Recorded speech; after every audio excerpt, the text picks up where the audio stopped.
Hello and welcome to Diverse and Inclusive Leaders. This is the show where I speak with the most inspirational and thought-provoking leaders of today and unearth their unique stories of diversity and inclusion to help inspire, educate and motivate others to make the world a better place.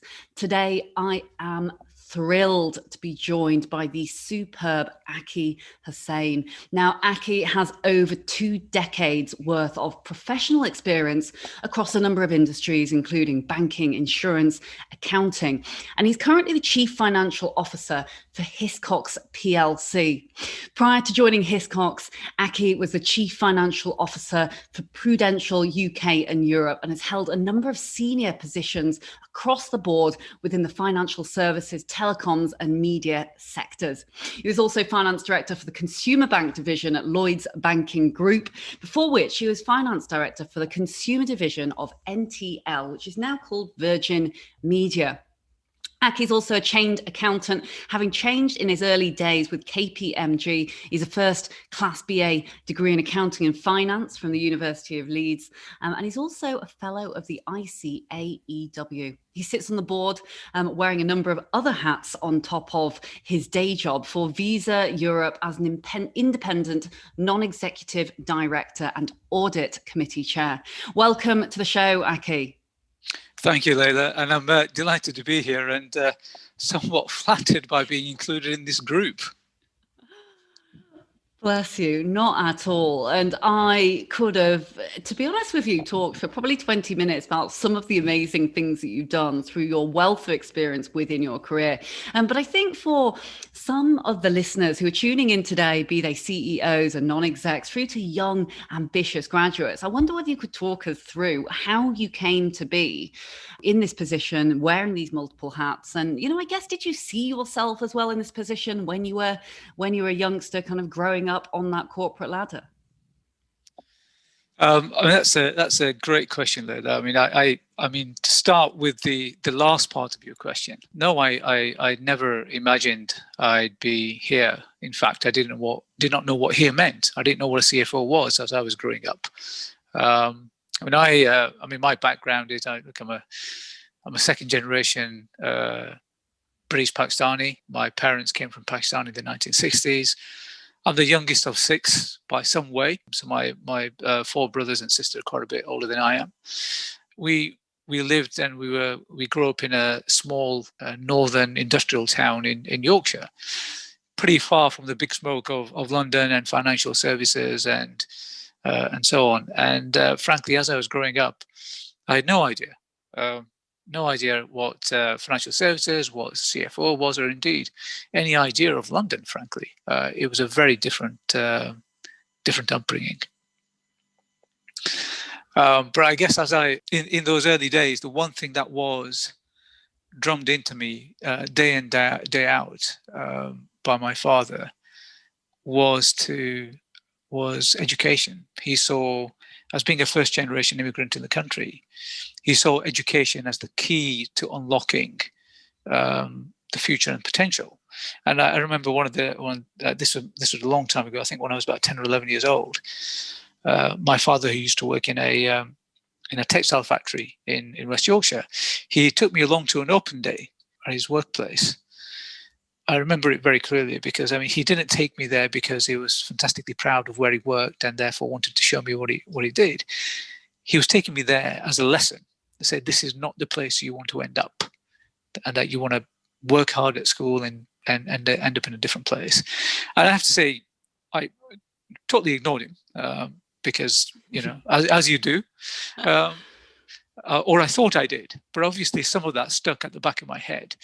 And education I do regard as being incredibly important, being that sort of kernel of driving social mobility globally, frankly, wherever you are. It is the key to unlocking potential. Thank you so much for sharing, Aki, in particular, some of those personal stories from your youth. And, you know, I love how almost I have these images in my head which are being conjured up of you walking around factories, you know, taking advice from your father and everything like that. Yet, also being as candid to say you didn't actually know what a CFO did back then. Talk to me a little bit about that path and finding your place within that corporate world, because I think it's fascinating how almost those younger experiences have actually really shaped then the leader that you have become today, if that makes sense. I think it's probably worthwhile starting a little bit earlier with, I was incredibly fortunate in having some fantastic teachers at my high school, and then subsequently when I was doing my A-levels. And certainly a name that comes to mind first and foremost is Mr. Woodrow, who was a fantastic teacher. He was a history lecturer at university, at my college. And it is people like those people like Mr. Woodrow, who helped increase my aspirations as to actually what was possible and where to go next. Because again, if you think about my context, my parents were from a foreign country. They're working in, my father was working in a factory with limited knowledge of the UK education system and what happens next. But what he did know was education was really important. And therefore, and careers advice at that time was pretty limited, particularly in some of the schools that I went to. And therefore, but for teachers like Mr. Woodrow, who gave me pointers and directions as to what to do next, because they could see there was something here, something that was worthwhile maybe paying a little bit of attention to. And academically, I did well, and therefore I gained some of the attention. So I would say Mr. Woodrow really stood out as the person who kind of encouraged me to progress, go on, go to university.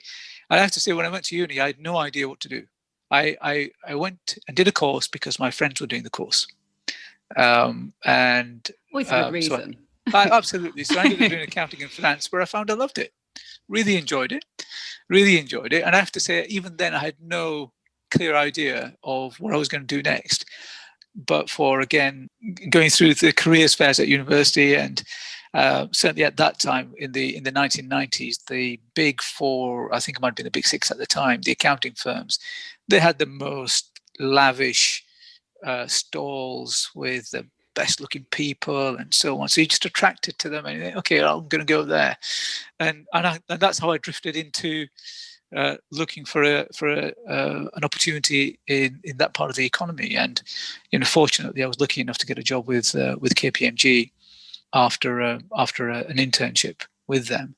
And I spent 3 years with them and qualified as a chartered accountant. And what you need in life is drive, but then you need other people to give you opportunity. And I was certainly given that at KPMG. And I remember one of the partners there. He was a senior manager at the time, but a partner now, called Darren Turner. Again, an inspirational leader who again took a bet on me and gave me some opportunities pretty early on, having only been in the business for a year and a half, which again catapulted me forward in terms of experience and again allowed me to progress within KPMG. But then I left and moved into industry. And I guess throughout my career within industry, I've been incredibly lucky working with some of the most talented, inspirational leaders. And each time they've taken a bet and said, and given me an opportunity, often when I've had no experience in that particular field, but they've seen some potential. When I joined a company called Energis after leaving KPMG, I was hired by a fellow called Paul Knudsen, an incredible leader again, very talented, very driven. And 3 months into my role as a business analyst, I got promoted to become the head of the business planning function, managing 3 or 4 analysts. And that was purely because he thought my talent was being wasted as being an analyst. And again, he took a bet. I didn't know much about the business, but he took a bet on me. A few years later, I'd moved on to NTL, initially working for a chap called Peter Savage. And this is what I mean about the drive as well. So I ended up working, and I was there as the finance director of a business unit. And I thought I could run the call centers. So I'd never managed more than 10 or 15 people at this time. And the call centers ran into, I think, a few hundred people. But I thought I could do it. So I asked the CEO, I said, look, I think I could do this. And I laid out a skeleton plan of how I would do it and also what benefits I could bring. And to to be fair to him, he thought about it for about 48 hours and then he came back and said, okay. Wow. And I got the keys to the call centers, and actually it was a success. Turned out really well, thankfully. It's one of the bets that paid off.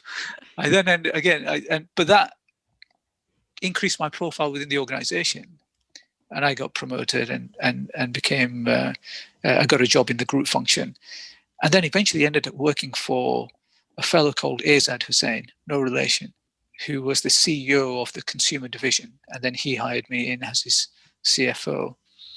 And he's a bear of a man. He's 6'6", huge, with the intellect, the charisma, and the drive to go with it. And he really catapulted me in terms of my idea of what could be possible, and in terms of a role model. And he's one of those leaders who gives a lot, who gives energy to other people. And again, he was a phenomenal person to work with for a number of years. And after NTL, I ended up working at Lloyd's TSB, which is now Lloyd's Bank. And this is another instance where somebody took a bet on me when I had never worked in banking, did not have any particular expertise. But again, I was hired in by Tim Tukey, who subsequently became the CFO of Lloyd's Bank. And we worked together for 3 years incredibly well. Again, he's a really optimistic, energetic guy. And again, who took a bet on me. I didn't know anything about banking. He brought me in because he thought he could see some potential and gave me a great opportunity. And then I became the CFO of the consumer division. So time and time again, when I look through my career, yes, there's been drive, but that drive has then been harnessed because people have taken a bet and given me the opportunity. And then more recently, I think back in 2009, I ended up working for a company called Prudential, which is one of the largest insurance companies in the world. And I was hired in by a fellow called Tijan Thiam, who again, amongst the sort of array of fantastic leaders that I've worked with, stands probably right at the pinnacle as, frankly, the most inspirational leader, intelligent, charisma, and person with the drive. And again, he took me on and gave me a job within the insurance business. And then I later became the CFO of Prudential UK and Europe. Again, insurance was not a business I knew a great deal about, but they understood that actually there was drive. This person who would get things done. And right now at Hiscox, I work with a pretty amazing bunch of people, but I'll spare their blushes for when I see them next time. But I guess the story there, Leila, is education and drive isn't enough. It gets you a long way, but it isn't enough. And what I was very lucky with is having people who would expand their network, look beyond the norm, and hire people who were often quite different from them, but because they could see some talent and some drive there. And then and all those people I named, they've all shaped my career to a greater or lesser extent, throughout the last 25 years. And I can name them, those names just roll off my tongue because many of them I still know, I'm still quite close to. But because they were and have been inspirational leaders for me, who've taught me a great deal.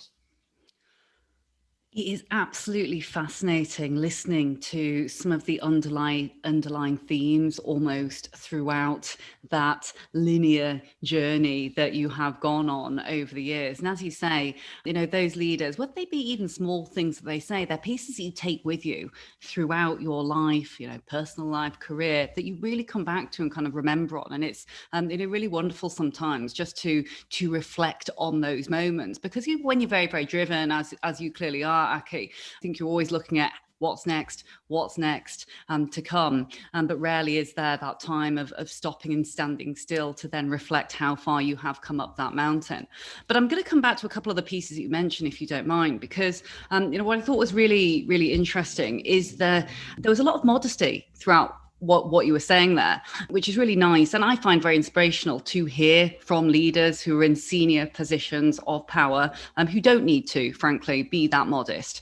But I think those leaders of the future, having that real humility and that constant willingness to learn is absolutely crucial.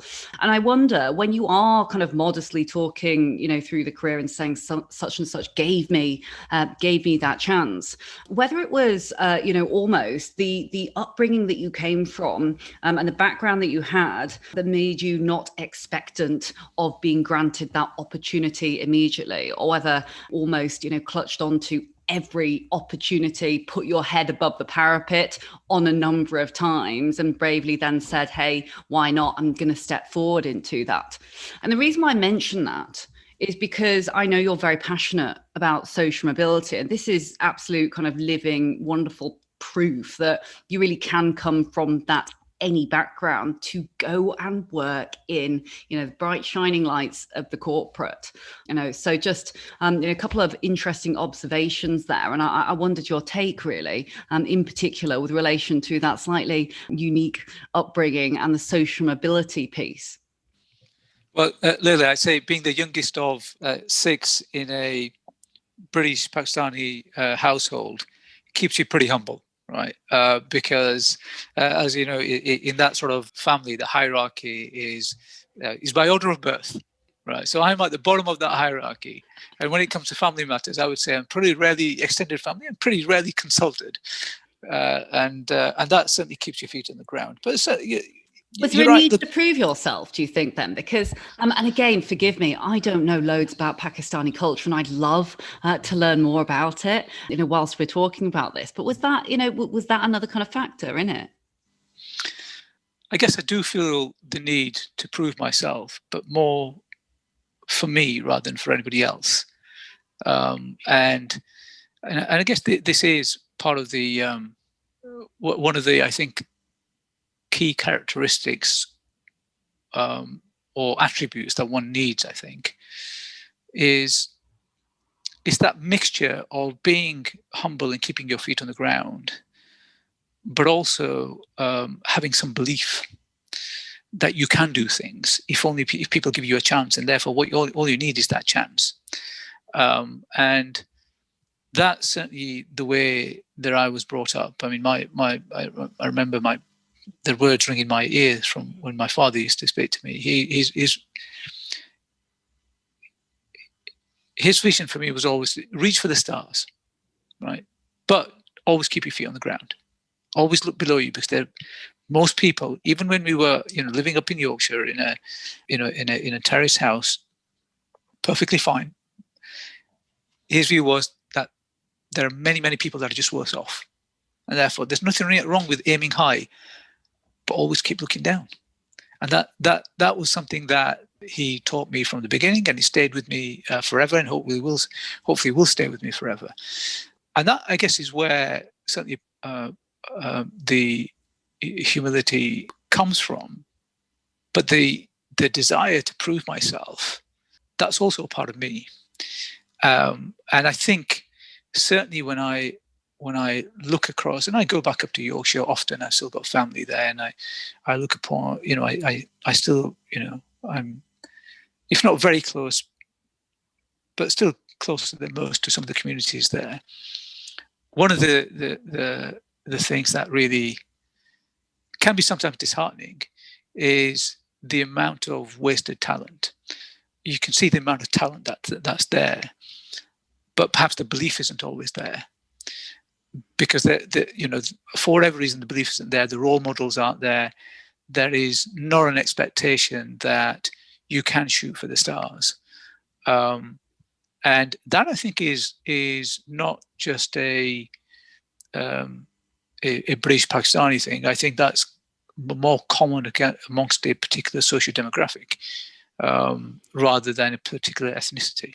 And hence, for me, social mobility is just, frankly, as far as when you think about it in a UK context, we're generally talking about the old industrial towns in the north, and some parts of London, which have been left behind, where, in fact, there's a great deal of talent there, that needs to have a bit more belief that with a bit of hard work and drive, they can get to the top, but they need a bit of help. And that's where we've got to, on the one hand, it's all well and good saying, actually, if they've got enough drive, they'll get there. And yes, they might. But a little bit of help goes a long way. You are so right with that. I think there is, and there should be, a responsibility for leaders of the 21st century to be sending that lift back down, because as you say, there's so much wasted talent. And like yourself, I came from, working class background. I know we've talked about this before. We both know and love, fond memories of the North. But I am pleased to see, not only with, the difficult year that we've had, that there is a lot more, willingness, I think, from organizations to be looking outside their initial spheres, in particular, because of the digital transformation that we're going through. I just hope so much that businesses realize that top talent does not need to exist on the doorstep of those big cities, because there are these great communities that have talent in abundance. But as you say, if the connecting lines are not there, if there is not someone out there in the community saying, hey, this is what these big organizations are about, and actually you don't need to live in London, there's a possibility for it to happen. Without that connecting piece, as you say, it just isn't going to happen without even all of the will and the hard work and the drive and the tenacity in the world. No, I agree with you entirely. People do need a bit of help, and there are institutions out there. It's certainly something that is discussed often at Hiscox. It's something we've been thinking about and working actively on. I have to say we've been quite serious about it for a number of years. From a diversity and inclusion perspective, we've policies across the organisation to ensure that we are, I guess, to ensure that we're fishing in the largest pool possible. Certainly our philosophy in the business is that you want to create an environment where everybody can thrive, right? And frankly, when you look at organizations, in fact, you go through history and look at civilizations that have thrived and come to dominate the world in one way or another, generally at their core is the fact that they have attracted people from all walks of life and from all the different parts of the world. Right? A modern example of that is the US. Right? But you can go back to many civilizations, in particular in the Middle East, that attracted people from all over the world, which became a melting pot for ideas. And that should be a lesson for all of us. And in our sort of modern day and age, gender, ethnicity, socio-demographic origins are outward indicators of diversity, right? Because those indicators mean that your life experience has been different, and life experiences or different life experiences coming together is where you get the richness of conversation, the richness of outcomes. And that's certainly something that we are trying to promote within the organization. Our view in the organization is we want to hire the best people, right? And in hiring the best people, we want to have as diverse a list as possible. There's no guarantees. You just got to be, as long as we make the list as diverse as possible, then everybody's got a fair opportunity to get the role, and we'll pick whoever we think is the best person. And I think if we can promote more of those type of policies and behaviors across the industry, I think businesses will improve, outcomes will improve, and social mobility, I think, will improve. I love that you've touched on so many different aspects there of diversity and inclusion. And as you know, we released the Mackenzie Dallas Packer Review this year, very first year that we did it. And back in the early days, or 8 months ago, I should say, and I think I told you the story previously, but I hired a bright young student called Jolly Packer. Hence, this first year, we named it the Mackenzie Dallas Packer Review, with which to recognise the contribution of the youth. And he'd never had a job before. He came from an underprivileged background, got a job at McKinsey now, which is wonderful. And this happened through a charity called Upreach, which is all around kind of social mobility and really driving that upwards. And it's just, great kind of casing example, as you are, also yourself, that it doesn't matter. It's about that skill. It's about, that kind of, tapping into, whoever, that rich smorgasbord of the UK's kind of diverse talent. Doesn't matter as long as that person actually has got, the capability, to do something great. But just reverting back very quickly to that other point around, intersectionality, I think it's so important that people don't look at diversity and inclusion purely as, oh, it's all about gender, or it's all about race. When you were talking about your story there, I was thinking, wow, straight away, you've got different culture, different socio-economic background, different race and ethnicity, potentially religion, and many other different facets, because actually for each of us, we aren't just a BAME, and I don't like that word, but Black, Asian, minority, ethnic. We aren't just that. We're not just someone who suffers with mental health. Actually, it's a richness of often many of those things. Entirely. No, I entirely agree with that. I mean, diversity. It's diverse, right? We're looking at a range of different characteristics, and people come in all shapes and sizes, all colors, all religions, beliefs, and I think the key to whether it's social mobility or diversity is having an environment where all of those different characteristics and attributes can thrive, and I think that has to be a priority for organizations as we go forward. Indeed. And it's great to hear that some good things happening at Hiscox as well. But as you say, it's like a living, breathing, sleeping thing. It's this constant evolution where we almost can't take our foot off that gas, because there's always more to do, always more that we can do. Undoubtedly. I entirely agree with that.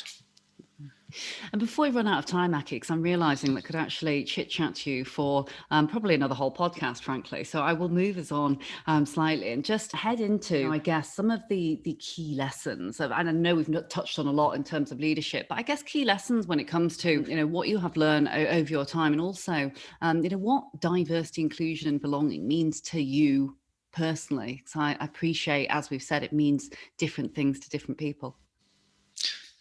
Yeah, I guess in terms of key lessons, I'd say that there is no substitute for hard work, right? I mean, that has to be at the core of your being, and I think most people, in fact, probably all people, enjoy hard, productive work. I think it can be a lot of fun, and I guess the second, another lesson I would say is ask. Don't wait to be asked.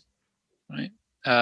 Let people know what you want to do, and if you want to take another job or take on some additional responsibility, ask. And I guess the third thing I would say is, again, it's a set of words which one of the senior leaders I worked with many years ago from Lancashire. I don't know if it's a Lancashire saying. He said, "Son, what you've got to do is lay down concrete." And what he meant was, whichever job you do, you've got to make a difference, and you've got to be able to look back and say, "I did that. I made a difference," before you move on. And those sort of lessons, and words, stick with you and roll around in your head. If you live by those sort of lessons, at least some of the time, I think you'll generally do okay. It sounds very much like a Northern expression that I have never heard that one before. I bet it came from the North, but it is absolutely brilliant, because it's kind of also saying, make a name for yourself as well. And I mean that in the sense that, and you demonstrated throughout each of those examples within your career, is make that name for yourself so people know that, hey, he or she is the one that, made that change. And straight away, you're the first one in line to be seen, when it comes to getting a promotion, or when it comes to taking on extra responsibility. And the world is a small place. There's a small degree of separation between us. Things can get round very, very quickly in industry for those who have made that name for themselves. So thank you for sharing that, Aki. Not at all. And before we run out of time, I know I pre-warned you about this, but I'd love to ask you a couple of our lightning round questions, if you don't mind. And I'm going to give you 30 seconds or thereabouts to answer each. And toughest one probably first is, Secret to success. I love this question because everyone says different things. I got married when I was 20 and my wife was 18. So we've been married quite a while. She's not so much of a secret, but she is absolutely core to our success. I mean, she's been a fantastic partner throughout that period. So that combined, so my wife combined with hard work, a degree of tenacity, and then actually fundamentally just keeping your feet on the ground. Right. I should ask as a bolt-on then, secret to a successful marriage, because I'm sure people listening in are thinking, wow, amazing. Secret, compromise. Listen to your wife always. She's never wrong. Costa, if you're listening, you heard it here first. Oh, that's right. Absolutely brilliant. And what about authentic leadership to you? I think in essence, it means, I think, staying true to yourself. And that does mean understanding yourself. And that is easier than it sounds, frankly. And I would say my own personal experience is you don't really know who you are, or I didn't really know who I was until, frankly, I got into my 30s, and you really kind of understand what makes you tick, and your values start to coalesce into, okay, so this is into a way that you can articulate them. But staying true to those will keep you happy, will keep you sane, and will keep you healthy. Great answer. That resonates a lot. I truly do not feel I found myself until my 30s, which I'm in, by the way, now. I feel older sometimes. I know you mentioned a lot of inspirational people throughout this podcast, many, straight off the tip of your tongue, but who's inspired you most throughout your life? And it could be personal, it could be professional. Well, two people I would say have inspired me a lot. One is my father, who inspired me a lot while he was alive, and even more after he passed away, because often you don't learn the lessons until the people go. And frankly, what I learned about him after he passed away from other people in terms of what he did, and he did a lot of charitable work, which I didn't even know about, and actually that only came to light after he passed away, and it really blew me away. And then the other inspirational character has been Muhammad Ali, and Muhammad Ali was a big character in our house. Right, it was my father and my mum and dad were both big fans, and I remember this is back in 1978. This is how old I am. I think I was 5 years old, and watching Muhammad Ali's fight in black and white with Leon Spinks, and I was done forevermore. He didn't win that fight, but then he came back and won again, and so he's been an inspiration for a number of for 40 odd years. And I mean, who wouldn't be inspired by him? A fantastic sportsman, the best in his field, charismatic, witty, principled. The things he sacrificed for his principle, being locked away in prison because he was against the Vietnam War, and then frankly being so open with his faith, and actually using his faith, and we share faith. We're both, I'm Muslim as well, but using his faith to bring people together. So I'd say who would fail to be inspired by Muhammad Ali? Great choice of role models there. And finally, if you could take yourself back to the young Aki, and obviously you've just mentioned your 5-year-old self, which is actually a perfect segue into this final question. But I wonder if you could give your younger self any advice.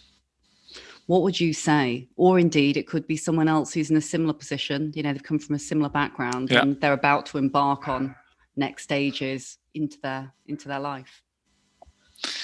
Well, I guess keeping it personal, if I could tell myself back in my teens and 20s, I'd say listen to your father more. He's wiser than you think, and I think the other thing, and I guess it's particularly pertinent given we're in various forms of lockdown at the moment, I would say enjoy yourself more and travel more, see more of the world. What a great answer to finish things off with. And I'm hoping Shabazz is also listening to that as well. I'm going to make sure he does. Yeah. Aki, thank you so much. What a truly fantastic podcast. And true to form, I always do a very brief summary, and I'm going to try and keep this one brief because actually we've touched on so many rich diversities here. But some of the things that really just stood out to me such a lot are that really you are living proof that you can come from which and whatever background, but if you have that drive and that ambition, that willingness to put your head above the parapet, along with a little bit of luck and humility, you really can get to where you need to be. Although we didn't mention it, Aki, I can tell that you're a very, very good networker. And I think that is one thing which perhaps is not mentioned enough, in particular with some of our youth and those future leaders. Networking is absolutely critical in really laying down the concrete, which I'll have to use that back, Aki, because I think that's a great expression. But really making sure you reach out and, I love that. Don't wait to be asked. Go and do it. What is stopping you from doing it right now? And the worst case scenario is someone says no. Life is short. People move on, and you really can make a great name for yourself by being proactive, really offering yourself up there to help and support. The other thing that I particularly loved, and is really also an educational lesson for me, which I hope others have taken away from, is some of those real interesting cultural idiosyncrasies. I think there's a lot in learning from different people's cultures, different people's backgrounds, the fact that others will see things through a different lens depending on the way that the experiences they've had throughout life have really shaped their background. And having that diversity of thought, in particular in a boardroom context or in a decision-making leadership context, is absolutely crucial. So as Aki says, if you are a leader, you're a CEO out there, take a chance sometimes, whether that be taking a chance on the underdog in inverted commas, or taking a chance on someone who shows some great potential but might not have the exact skills. Go and do it, because that attitude is something that you can't often build into people. Skills you absolutely can. So thank you again, Aki, and I hope I've done you justice with my very, very brief summary there. Thank you very much. My name is Leila Mackenzie-Dellis, and you've been listening to the Diverse and Inclusive Leaders podcast show. We're with you every week. You can check us out on Apple, on Spotify, on your favorite podcast app. If you've missed anything, don't worry, you can re-listen as many times as you want. There'll be a whole load of show notes as well at the end of today's show, so you can go back in and check on some of those key learning pieces throughout the podcast with Aki. Visit us at www.dalglobal.org/podcast, and we'll look forward to seeing you again very soon. Thank you so much for watching the Diverse and Inclusive Leaders podcast. Please do feel free to hit the like button below, or if you'd like to receive future notifications, do ping the notification bell here at the side. If you're interested in the audio version only, you can find it on the following streaming platforms. Any extra info and descriptions will be in the links below. Look forward to seeing you soon.